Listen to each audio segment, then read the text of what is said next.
My parents told me to sit in the back at my own brother's wedding rehearsal because I wasn't close family.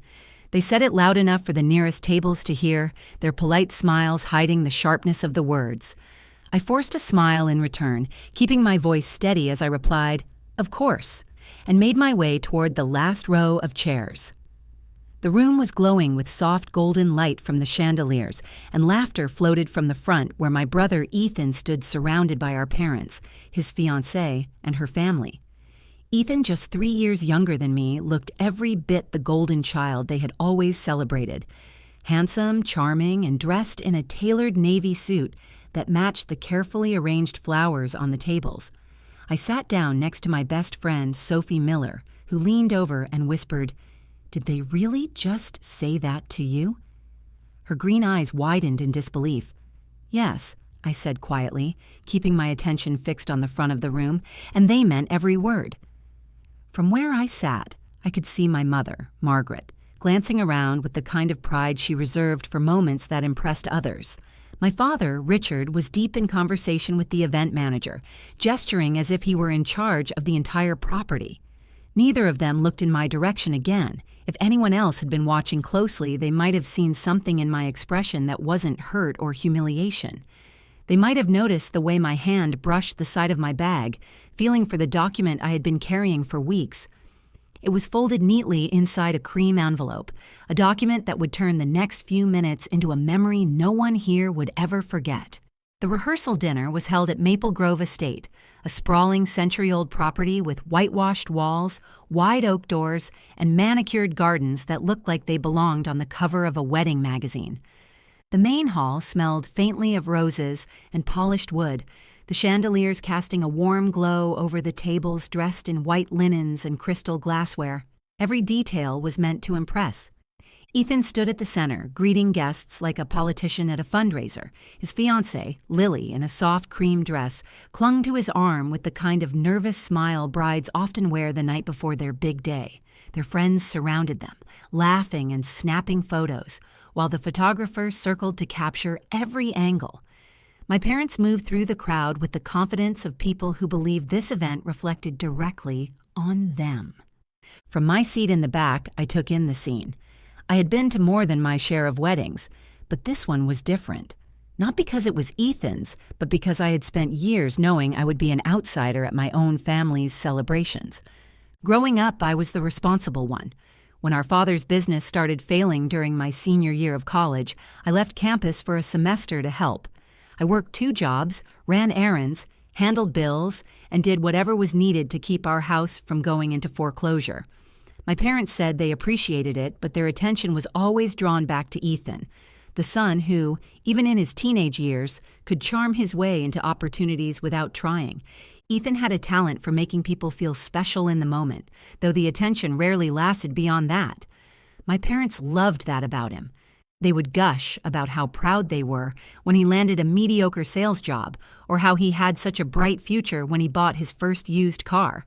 When I got promoted at work after leading a major project, I got a polite, "That's nice, Claire," before the conversation returned to Ethan's weekend trip to the coast. By the time our grandfather passed away 2 years ago, the family dynamic was set in stone. But what my parents didn't realize was that my grandfather saw me differently. He left me a surprisingly large inheritance, not just cash, but partial ownership of several properties, including Maple Grove Estate. At first, I didn't think much about the venue. Weddings weren't exactly my world, and the property was already managed by its longtime owner, Mr. Caldwell.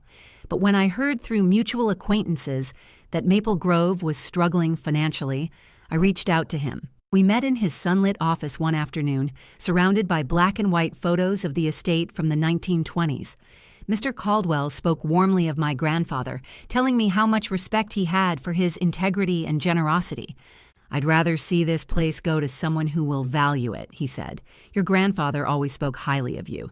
Said you didn't look for the spotlight, but you got things done." Within weeks, I arranged to purchase his shares, making me the sole owner of the property. I didn't tell my parents. I didn't tell Ethan. I didn't even tell Sophie. It wasn't secrecy out of shame. It was patience. I wanted to see how long it would take for my family to treat me like more than an afterthought. Tonight answered that question clearly.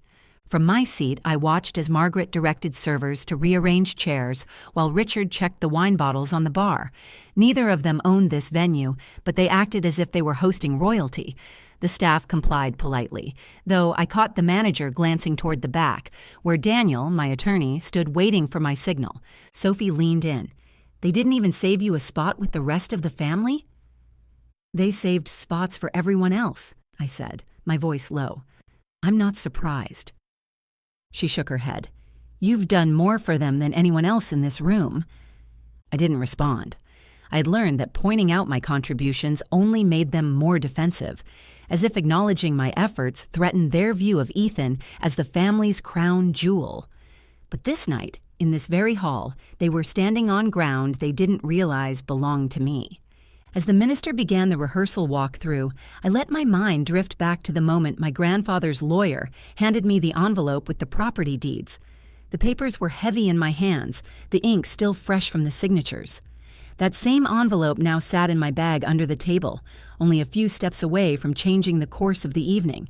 From where I sat, I had a perfect view of Ethan laughing with his groomsmen, Lily practicing her steps down the aisle, and my parents soaking in the admiration of the guests. It was a picture-perfect scene, the kind they would tell stories about for years, if only it were going to happen the way they imagined. Sophie's phone buzzed, and she glanced at it before putting it down. "Your lawyer?" she asked quietly. I smiled faintly. "He's here." She studied me, her expression caught between curiosity and anticipation. "You're planning something." "I'm making a correction," I said, "a long overdue one." In the front, Margaret clapped her hands for attention. "Let's take a family photo before the walk-through," she called. "Immediate family only." Her eyes swept past me without stopping. That was it, the last confirmation I needed. I rose from my chair, smoothed my dress, and picked up my bag. Sophie caught my wrist gently. "Claire, what are you about to do?" "Something they won't forget," I said, stepping into the aisle and walking toward Daniel. The golden light in the hall seemed to shift as I crossed the room, my heels clicking on the polished wood. Every step took me closer to the moment my parents would learn that the person they had just told to sit in the back was the one holding the keys to the very place they were standing in. Daniel was waiting by the side entrance, near a small alcove where the wall sconces cast a softer light. He was dressed in a tailored gray suit, his hair neatly combed, holding a slim leather briefcase in one hand. He had been my attorney for the past 3 years, a quiet professional who never asked unnecessary questions. When I reached him, he gave me a subtle nod, the kind that said he was ready to proceed. I placed my bag on a nearby table and withdrew the cream envelope. The paper inside was crisp, the signatures bold and final. The ownership transfer had gone through 2 weeks earlier, but tonight was the first time I would use it. I handed it to Daniel without a word. He opened it briefly, scanning the top page before tucking it into his briefcase. "Ready?" he asked. "More than ready," I said. Back in the main hall, the rehearsal was moving along. Lily practiced her walk down the aisle for the 3rd time, while Ethan grinned at her from the other end. My parents hovered close to the front, giving instructions to the photographer as if they were directing a movie set. Guests murmured to one another, sipping wine and nibbling on hors d'oeuvres from silver trays. I could feel Sophie's eyes on me from across the room, but she didn't call out. She knew I wasn't about to make a scene without reason. The plan had been forming for months. When Mr. Caldwell first agreed to sell me his shares in Maple Grove Estate, I knew I would eventually have to make a choice: stay silent about my ownership and let my family's behavior continue, or use it to set a boundary they could not ignore. Tonight, with their dismissal of me as not close family ringing in my ears, the choice was easy. Margaret spotted me standing near the side and waved her hand impatiently. "Claire, could you please move? You're in the way of the photographer's shot." I stepped aside without answering, letting her think I was complying. Richard glanced over briefly, then returned to talking to a cousin about the wine selection. Their lack of curiosity was almost laughable. They had no idea they were hours away from losing the reception they had worked so hard to control. Daniel quietly left the alcove and made his way toward the venue manager's office. I watched him disappear down the hallway, the briefcase tucked securely under his arm. From this point forward, it was a matter of timing. The manager, Linda Harper, had been briefed earlier that day. I had met her in her office, explained the change in ownership, and told her I would be arriving for the rehearsal. She was professional and discreet, but I could see in her eyes that she understood the significance. She had been polite when I told her I intended to close the venue for renovations immediately after the transfer was finalized. Tonight, she would simply be delivering the message. Meanwhile, the rehearsal had shifted into a run-through of the reception seating. Long rectangular tables filled the hall, each covered in white linen and dotted with arrangements of lilies and roses. Place cards marked every guest's seat, with my name placed so far from the head table that it might as well have been in another building. Ethan caught my eye then, offering a quick smile before turning back to Lily. I wondered if he had any idea how complicit he was in my parents' constant sidelining. Probably not. Ethan was the kind of person who thrived on positive attention and avoided conflict, even if it meant allowing someone else to be mistreated. Margaret's voice rose above the low chatter. "Let's have the immediate family gather for the next set of photos," she announced. Guests began to shift, chairs scraping against the floor. I remained seated, watching them arrange themselves near the front of the room. The photographer raised his camera, adjusting the lens. Daniel returned quietly, giving me a single nod. It was time. Linda emerged from the side hallway a moment later, her expression calm but firm. She walked directly to the front of the room, her voice carrying over the crowd without the need for a microphone. "Ladies and gentlemen, may I have your attention?" she began. The room fell quiet. My parents looked mildly annoyed at the interruption. "Due to a change in ownership, the reception scheduled for tomorrow evening is canceled. Please collect your belongings and prepare to leave the premises." The silence that followed was heavy, broken only by a few gasps. Margaret's head snapped toward Linda. "What are you talking about? That's absurd." Linda remained composed. "As of this afternoon, the property is under new ownership. The new owner has chosen to close the venue to all events until further notice." All eyes turned toward me as I rose from my chair and walked slowly to the front. My heels clicked against the floor, the sound echoing in the quiet hall. Margaret's voice trembled with anger. "Claire, do you know anything about this?" "Yes," I said, meeting her gaze. "I own Maple Grove Estate. I've owned it since last month, and tomorrow's reception isn't happening here." The room erupted in whispers. Several guests pulled out their phones, holding them up as if this were a scene from a reality show. Ethan stepped forward, his face red. "You can't do this. This is my wedding." "I can," I said evenly, "and I have." Richard stepped closer, his jaw tight. "Why now? Why here?" "Because I'm tired of being treated like an afterthought in my own family," I said. "You've made it clear I'm not part of the inner circle. So consider this me returning the favor." Margaret's hands clenched at her sides. "You've ruined everything." "No," I said. "I've made a decision about my property. You just didn't know you were standing on it." Behind them, Linda was already speaking quietly to the staff, instructing them to begin shutting down the event. The sound of chairs moving and glasses clinking filled the space. The perfect evening my parents had envisioned was crumbling, and for the first time in years, I didn't feel like the one left behind. The moment Linda finished speaking, the atmosphere in the hall shifted completely. What had been a carefully orchestrated rehearsal turned into a chaotic hum of murmurs, shifting chairs, and the occasional sharp intake of breath. Guests craned their necks, trying to piece together what had just happened. I stood at the front, the weight of every year of being dismissed by my family sitting heavy in my chest, but beneath it all was an unshakable calm. The decision I had made weeks ago was now in motion. Margaret was still frozen, her lips parted as if she might argue, but no words came out. Richard was faster to react, stepping closer to me with his voice low but edged with anger. "Claire, this is not the place for whatever personal issue you think you're solving." "This isn't personal," I said evenly. "It's business. I own this venue, and I've made a business decision." Ethan's voice rose over his. "You're canceling my wedding reception. Do you hear yourself? Who does that?" I turned to him.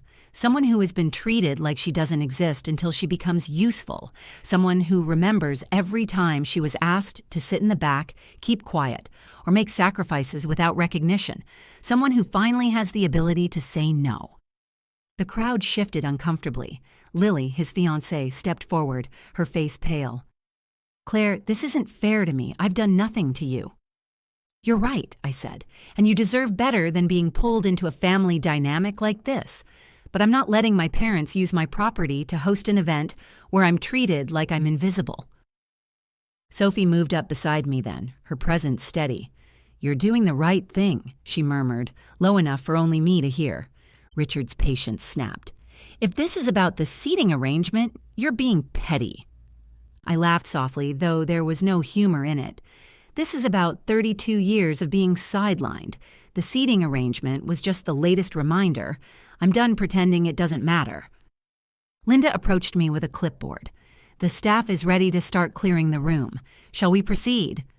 "Yes," I said. "Shut it all down. Make sure deposits are returned promptly to the bride's family." Margaret stepped toward Linda, her voice sharp. "You can't take her side in this. You work for us." "No," Linda replied calmly. "I work for the owner. And as of last month, that's Claire." The murmurs in the room grew louder, some guests clearly siding with me, others whispering about the drama. Several phones were held high, filming every second. The perfect image my parents had been curating for months was unraveling in real time. Ethan looked at me, his expression a mix of shock and betrayal. "Why didn't you say anything before? If you own this place, you could have just told us." "Would it have changed how you treated me?" I asked. He didn't answer. His silence said enough. I walked back toward the table where my bag sat, the click of my heels punctuating each step. Sophie followed, close enough to be a silent wall of support. I opened the bag and pulled out a smaller envelope, sealed and labeled in my handwriting. I had debated for days whether to give it to my parents. Tonight, I decided they should see it. Inside was a letter I had written the week I signed the ownership papers. It outlined exactly why I had bought the venue, how I intended to run it, and why I would not allow events that perpetuated the same exclusion I had grown up with. I had written it for my own clarity, but now it felt like something they needed to read. I walked back to the front and held the envelope out to Margaret. "Read this when you get home. It might help you understand, though I'm not sure you'll want to." She didn't take it immediately. Richard finally reached out and accepted it, his jaw tight. "We'll read it," he said curtly. Daniel reappeared from the side hallway, giving me a small nod to confirm all legal formalities were complete. I felt a sense of finality settle over me. What had started as an idea born out of frustration had now become an undeniable reality. Guests began gathering their belongings. The sound of clinking glasses and folding chairs filled the air. Lily looked devastated, speaking in hushed tones to her maid of honor. Ethan paced in a tight circle, running a hand through his hair. My parents stood stiffly near the front, refusing to meet anyone's eyes. I glanced at Sophie. "Let's get out of here." We walked toward the exit, passing clusters of guests who stepped aside as we approached. A few nodded at me, some with sympathy, others with quiet approval. The cool evening air hit my face as we stepped outside, and I felt lighter than I had in years. The parking lot was dotted with cars under the soft glow of the estate's lampposts. As we reached my car, Sophie turned to me. "You know they're going to talk about this for years." "I know," I said. "That's part of the point." Before getting into the car, I looked back at the estate. The tall windows glowed warmly, but the energy inside had shifted. The place no longer felt like the backdrop for their celebration. It was mine now, fully and without question. I slid into the driver's seat, started the engine, and pulled away from the venue. Each turn of the wheels felt like I was driving further away from the role they had kept me in for so long. Tonight had been a line in the sand, and I had no intention of crossing back over. I had almost made it to the parking lot when I heard the sharp echo of my name cutting through the night air. "Claire!" It was Ethan, his voice louder than I had ever heard it. I stopped, turning slowly. He was jogging toward me, his face flushed with frustration and disbelief. He stopped a few feet away, catching his breath, his suit jacket slightly wrinkled from the commotion inside. "You can't just walk away after that." Do you have any idea what you've done?" "I know exactly what I've done," I said, my tone even. "I made a choice about my property and about how I allow people to treat me. This is the consequence." He shook his head, almost laughing in disbelief. "You're punishing me for something Mom and Dad did. You're ruining my wedding because you have some grudge." I took a step closer so my voice would carry less to anyone nearby. "You've stood by for years while they treated me like I didn't matter. You never spoke up. You never challenged them. That makes you part of it. You wanted a wedding reception in my venue without even acknowledging that it was mine. You acted like I was just another guest." Ethan's jaw tightened. "You could have told me. We could have worked something out." "No," I said firmly. "You would have smiled, told me how grateful you were, and then gone right back to letting them treat me the same way. I've been patient long enough." Before he could respond, Margaret's voice rang out from the doorway. "Claire, come back inside. We need to talk about this." She was standing just outside the hall, Richard at her side, both of them visibly holding back their anger in front of the guests lingering nearby. I glanced at Sophie, who stood a few steps behind me, her arms crossed in quiet solidarity. "If I go back in, it will be on my terms," I said to Ethan. He gestured toward the building. "Fine, let's just get this over with." Inside, the atmosphere had gone from confusion to a tense hush. Most guests had gathered their things but were waiting to see what would happen next, phones still in hand. The staff had stopped serving food and were clearing the bar.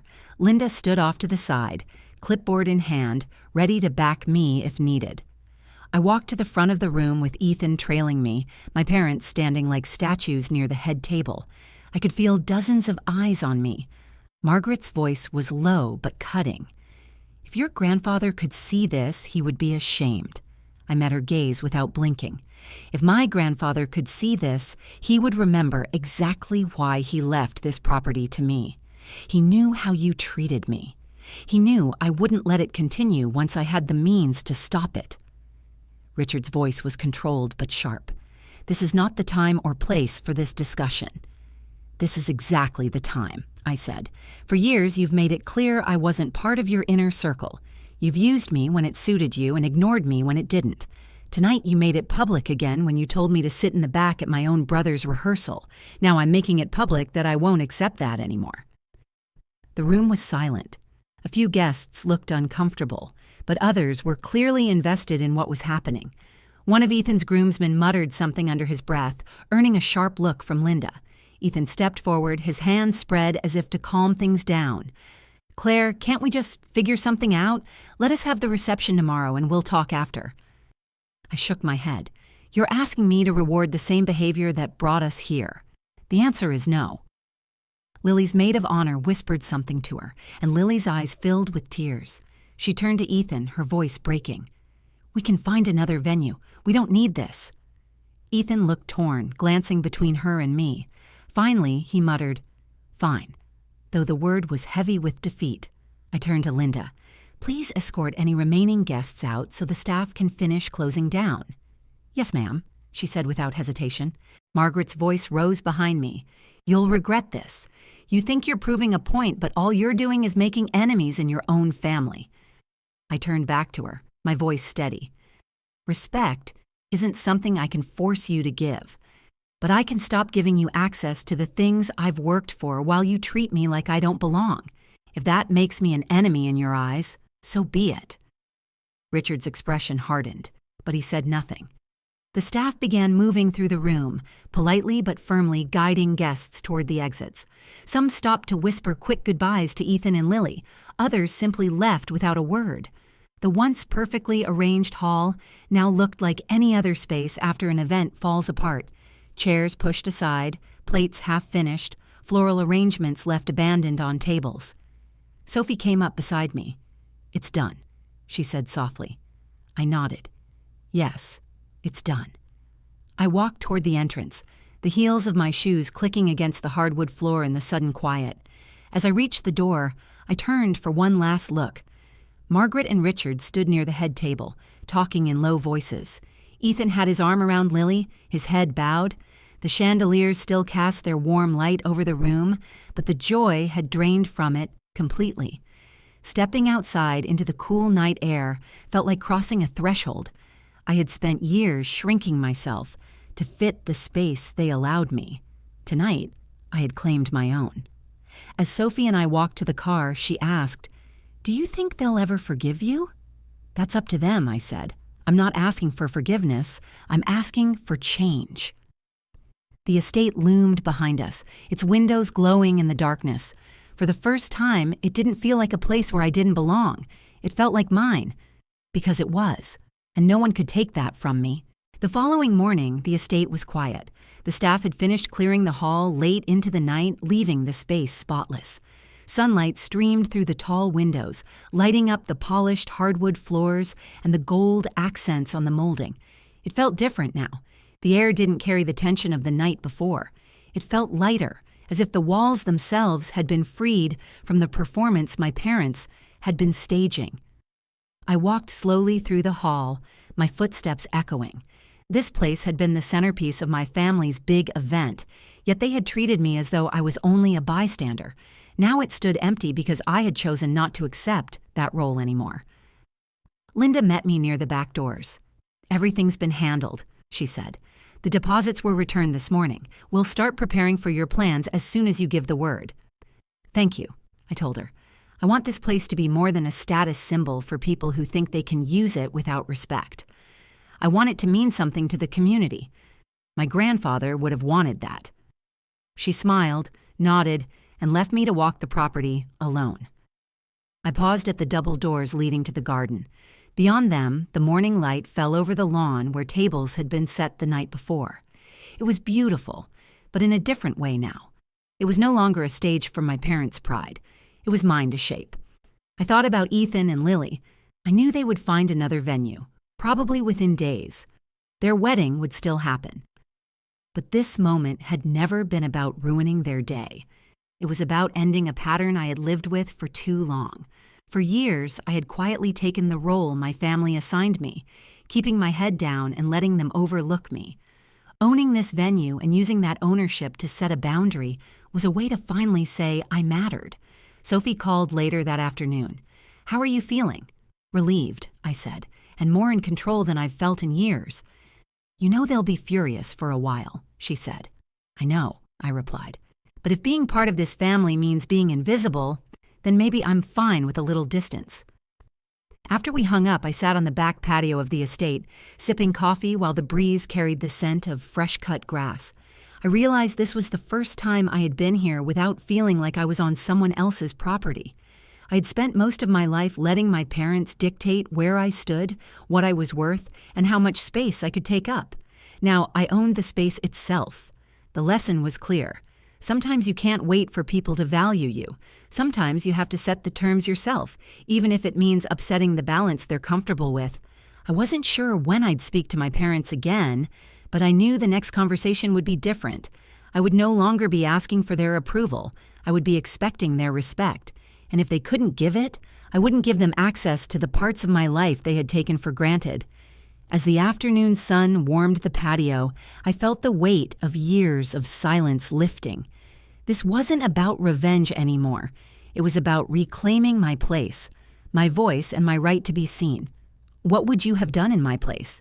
Have you ever been treated like you didn't matter by people who were supposed to be family? Share your story in the comments. If you think this is something others need to hear, like this video, share it, comment your thoughts, and don't forget to subscribe to the channel for more stories like this.